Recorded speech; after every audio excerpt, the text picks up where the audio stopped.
Morning, dear participants. I welcome you all to the High Energy Astrophysics International Winter School. Initially, I'll just give some introductory remarks and general information about the scope and also statistics of the program. This has been one of the most comprehensive high-energy astrophysics schools that has been ever organized in the region. And the number of applications were also, quite surprising. Although the topic was quite narrow, high-energy astrophysics. It's not astrophysics, but more narrowed-down version of astrophysics, which is high-energy astrophysics. We had over 650 applicants, and we had quite a rough time, to select best, hopefully, 60 of these applications. But fortunately, we have online participation as well, so that the remaining participants do not necessarily miss. And we also post, these presentations on YouTube. We have distinguished lecturers. Turkey, from Turkey, United States, Australia, France, and Italy. And they are actively involved researchers, internationally well-known researchers in their fields. This is the scientific scope. Roughly, we'll start with, typically this is what we do. The first day is introductory, like to make sure all the participants are on the same page. So we'll give some introductory information on astrophysics, and the remaining days are more in-depth elaboration on the subject. So we'll start with compact objects, how they are formed, and the inner structure of compact objects, namely white dwarfs, neutron stars, stellar mass black holes, and also supermassive black holes. The reason for introduction to compact objects is the radiation. Most of the radiation in high energy astrophysics are due to these compact objects. Here's a typical example of a black hole. We have all kinds of high energy radiation.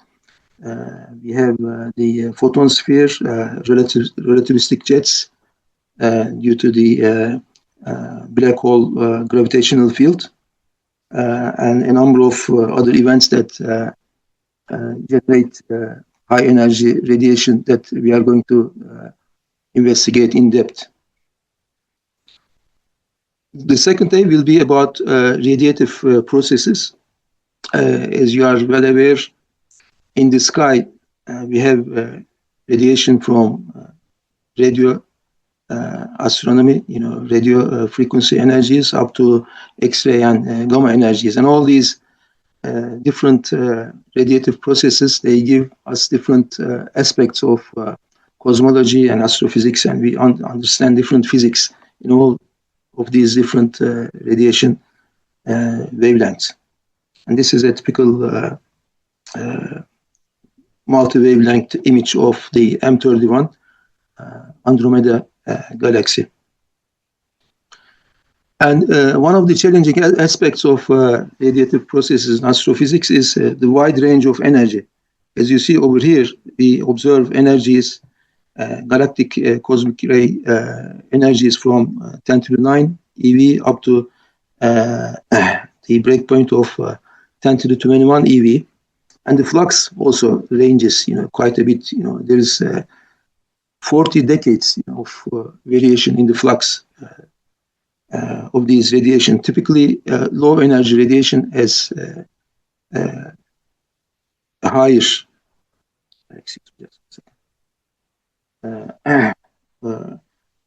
flux, compared to very high energy radiations. And we will investigate all these mechanisms of radiation, how these different energy levels are produced during the radiative processes. And radiative processes in astrophysics are because of various emitters.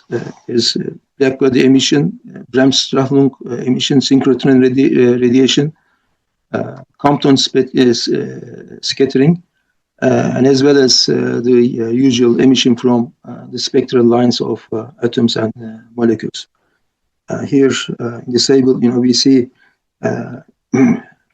in different frequency ranges, different wavelengths, we see the major sources of radiation. And the third day will involve cosmic ray detection. As we mentioned, the energy range varies from 10 to the 6 to 10 to the 20 EVs. So this also requires a large variety of different detector technologies. In particular, when we talk about pevatrons, this is peta electron volt cosmic ray sources, will have significantly different technologies that we measure both in the sky, in orbit, as well as on the ground detectors. We'll see all the details of these various detection technologies. And day 4 will involve multi-messenger astronomy, where we look into radio astronomy, gravitational waves, neutrino astronomy simultaneously. And this brings about different astrophysical events that we can look into in more detail. And these technologies have recently been developed. Once a special or significant event is detected in one part of